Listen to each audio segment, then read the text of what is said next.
Hello friends, आपका स्वागत है आपके अपने चैनल के ऊपर। और जो मैं आज आपके साथ चर्चा कर रहा हूँ वो कर रहा हूँ एसबीआई के रिज़ल्ट के बारे में। एसबीआई के रिज़ल्ट हालांकि दिन में आए थे, हमने थोड़ा इवेल्यूट किया, इसको थोड़ा सा और समझने की कोशिश की और आज आपके सामने एसबीआई के रिज़ल्ट एनालिसिस हम लेके आए हैं। देखिए, एसबीआई का रिज़ल्ट एनालिसिस करने से पहले सबसे पहले इसका प्राइस एक्शन देखिए। जो पिछले 6 महीने का चार्ट आपके सामने है स्क्रीन पे। स्पेशली हम बात करेंगे जून की, जहाँ पर इसने 435 रुपये के लो लगाए थे। यानी कि जो लो लगे थे वो तकरीबन 435 के थे। 435 रुपीज़ के लो लगे थे और वहाँ से इसने 100 रुपये का रनअप किया है। यानी कि तकरीबन 1.5 महीने के दौरान इसने 100 रुपये का रनअप किया है और 1000 पॉइंट जो है बैंक निफ्टी में कंट्रीब्यूट किया है। यानी कि बैंक निफ्टी का जो मेजर कंपोनेंट है उसके अंदर अगर हम देखें तो मोटा मोटी 1000 पॉइंट अकेला बैंक निफ्टी के अंदर एसबीआई ने किया है। आईसीआईसी बैंक और एसबीआई ने आउट परफॉर्म किया है पूरी की पूरी मार्केट को बैंक निफ्टी के अंदर अगर हम बात करें तो। जबकि कोटक, एचडीएफसी बैंक ने अंडर परफॉर्म किया है। इसके साथ साथ इंडसइंड बैंक ने आउट परफॉर्म किया, लेकिन उसका वेट थोड़ा कम है। और स्लाइटली मिड रेंज के अंदर बात करें तो एक्सिस बैंक ने जो है सही तरीके से परफॉर्म किया। अब इस पूरी चर्चा में यानी कि बैंक निफ्टी की जो रैली हो रही थी वो कहीं ना कहीं एसबीआई के दम पे हो रही थी। और एसबीआई के शेयर प्राइस में जो रनअप हुआ है पिछले 7-8 दिनों में, और स्पेशली हम बात करें कि जुलाई मिड से जो एसबीआई में रनअप हुआ वो रिजल्ट के एंटिसिपेशन में हो रहा था कि भाई रिजल्ट बहुत धाकड़ आएगा, बहुत मजबूत रिजल्ट आएंगे। अब उस रिजल्ट के बारे में आज हम चर्चा करेंगे, जो मजबूत रिजल्ट बाजार उम्मीद कर रहा था। और हमने कल भी इसके बारे में चर्चा की थी कि बड़े प्लेयर्स ने कुछ बड़ा गेम खेला है इसके अंदर। पहले हालांकि उसको ऊपर लेके गए और कल जो है शाम को जाते जाते वो प्रॉफिट बुक करके चले गए। अब मीडिया में रिपोर्ट क्या है, मीडिया क्या एंटिसिपेट कर रही थी, क्या रहा, पहले उसकी देख लेते हैं। देखिए, इन्होंने 6.7% ईयर ऑन ईयर ड्रॉप दिखाया है नेट प्रॉफिट में पिछले साल के मुकाबले में। हालांकि मैं ईयर ऑन ईयर जो है बैंकों में ज़्यादा अच्छा मानता नहीं, क्योंकि आपने जो लोन दिए हैं, जो डिपॉजिट दिए हैं, वो रिसेंट क्वार्टर के सेट हो चुके होते हैं। लेकिन फिर भी जो मीडिया में रिपोर्ट्स है वो बता रहा हूँ, 6.7% का ड्रॉप जो है यहाँ पे दिया है। और जो प्रॉफिट फिगर बाजार मान के बैठा था, भाई ये तो आएगा ही आएगा। यानी कि बाजार जो मान के बैठा था वो तो शेयर भाव है। यानी कि बाजार जो मान के बैठा था वो बैठा था 8,300 करोड़ रुपए आएंगे। यानी कि 18 नाउ की जो प्रोजेक्शन थी, कोई 8,500 बोल रहा है, कोई 8,100 बोल रहा है। मतलब मोटा मोटी अगर बात करें तो 8,000 करोड़ से ऊपर ही प्रॉफिट आना था। आया है 6,000 करोड़। तो अगर हम बाजार का एस्टिमेशन देखें तो वहाँ से 25% से मिस कर गए। नेट इंटरेस्ट इनकम जो है 12.87 बढ़ी, यानी कि जो ब्याज लिया और जो दिया है, क्योंकि लोन पे ब्याज लेते हैं और जो डिपॉजिट्स है उस पर ब्याज देते हैं, या जो बोरोइंग्स है उनके ऊपर जिस पैसे को वो बोरो करके लोन देते हैं, ज़्यादातर तो डिपॉजिट वाला पैसा होता है।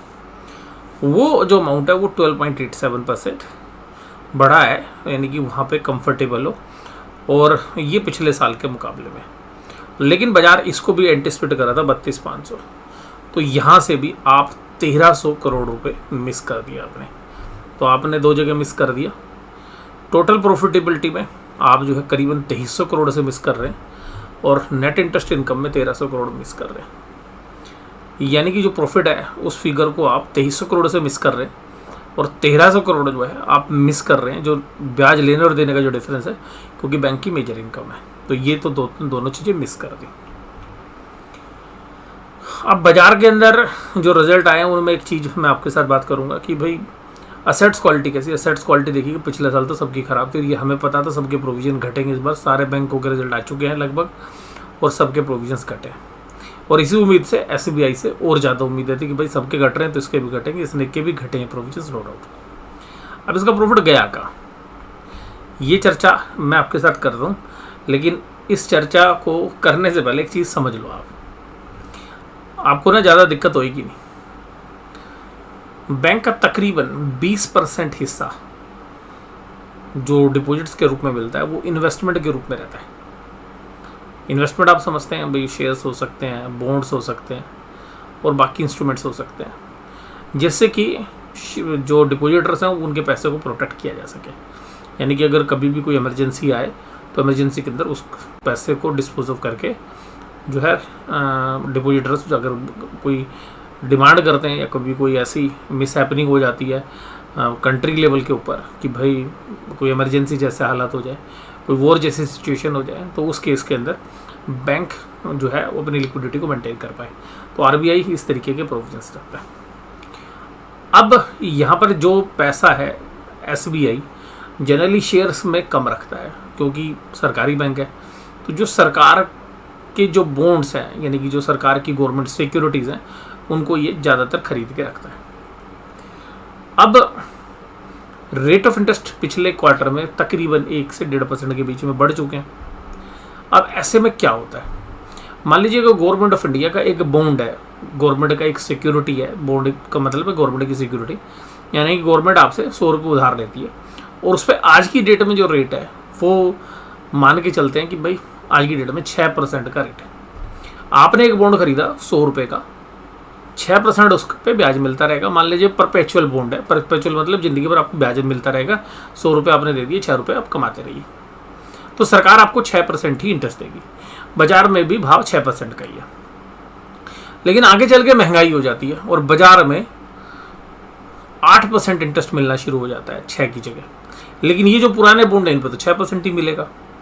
अगर एसबीआई ने वो 6% वाले बॉन्ड अपने पास रखे हुए हैं तो अगर आज भाव बाजार में 8% मिल सकता है, अगर आज सरकार नए बॉन्ड इशू करती है तो एसबीआई को 8% ब्याज मिल सकता है। तो मान लीजिएगा वो बॉन्ड मेरे पास है, आपके पास है 6% वाला और आज ब्याज मिल सकता है 8% क्योंकि रेट ऑफ इंटरेस्ट बढ़ गए।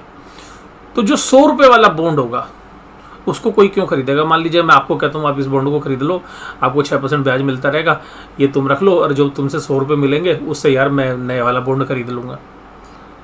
ये एसबीआई भी नया बॉन्ड खरीद लेगा।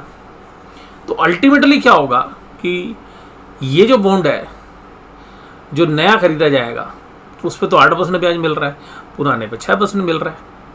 अब 6% वाला आप मेरे से 100 रुपये में क्यों खरीदोगे। आप कहोगे भैया मैं रविंदर जी आपसे क्यों लूँ, मैं तो सीधा 100 रुपये का सरकार को पैसा दूंगा, 8% मिलेगा मुझे। तो होता क्या है बॉन्ड मार्केट के अंदर, ये जो 100 रुपये वाला बॉन्ड है इसकी कीमत ऐसे एडजस्ट हो जाती है जैसे कि वो 6 रुपये का जो ब्याज है वो 8% के इक्विवेलेंट हो जाए, वो 8% के इक्विवेलेंट हो जाए। यानी कि ब्याज तो सरकार 6% देगी तो बॉन्ड मार्केट में उसका रेट घट जाता है। तो बॉन्ड मार्केट में उसका रेट मान लीजिए घट के हो गया 95, क्योंकि आप ये कहेंगे जी मुझे 8% इंटरेस्ट मिलेगा तो रविंद्र जी मैं 100 रुपये में तो नहीं लूँगा, आप मेरे को 95 में दे तो मैं 6% ब्याज लेता रहूँगा। तो मुझे 90% पे मोटा मोटी जो है 6% जो ब्याज है मेरे लिए तो 95 मैंने इन्वेस्ट किया, मुझे तो 8% ही मिलेगा, तो मार्केट का जो प्रिवेलिंग रेट है वो मिल जाएगा।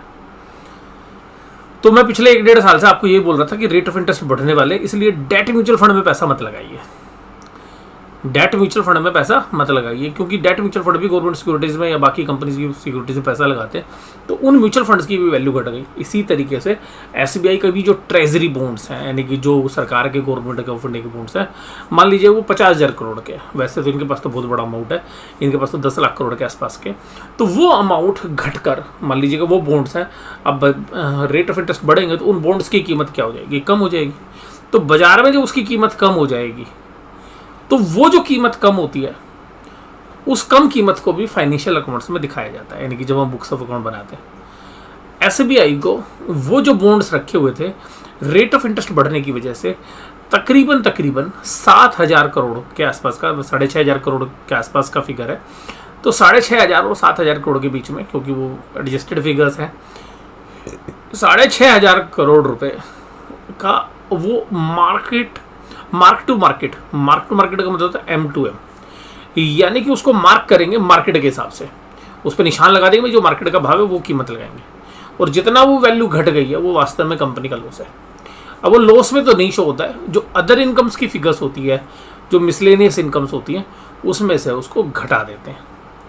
तो वो घटने की वजह से जो इनकम है वो कम हो जाती है। तो एसबीआई को तकरीबन 6,500 करोड़ की जो बॉन्ड्स की वैल्यू घट गई है उसकी वजह से लॉस हुआ है ट्रेजरी इनकम्स। तो अल्टीमेटली जो प्रॉफिट में आप फॉल देख रहे हैं उसका मेजर रीज़न है इनकी जो बॉन्ड्स हैं, जो इन्वेस्टमेंट्स हैं, उनकी जो वैल्यू है बाजार में कम हो गई है। जबकि प्राइवेट सेक्टर्स के बैंक में इतनी नहीं हुई है। क्यों?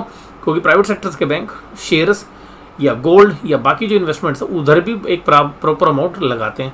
लेकिन एसबीआई के पास क्या है कि एसबीआई एक बड़ा मेजर पोर्शन गवर्नमेंट सिक्योरिटीज़ में लगाता है।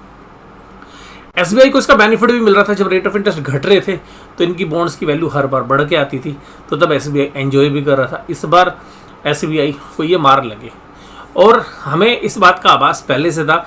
मैंने आपको जो है करीबन 6-8 महीने पहले इस तरीके की एक वीडियो भी मैंने शेयर की थी कि भाई जब बॉन्ड्स की जो वैल्यू होती है वो किस तरीके से इम्पैक्ट करती है। तो इस बार एसबीआई के रिजल्ट में एक वो भी असर है।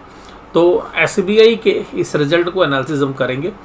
तो एसबीआई के रिजल्ट में क्या है ख़ास, वो अब आपको समझ में आ गया होगा कि भाई एसबीआई के रिजल्ट में प्रॉफिट क्यों घटा। इस वीडियो को आप देखिएगा, उसके बाद हम आगे की चर्चा करते हैं। वीडियो देखने के लिए धन्यवाद। Thank you very much.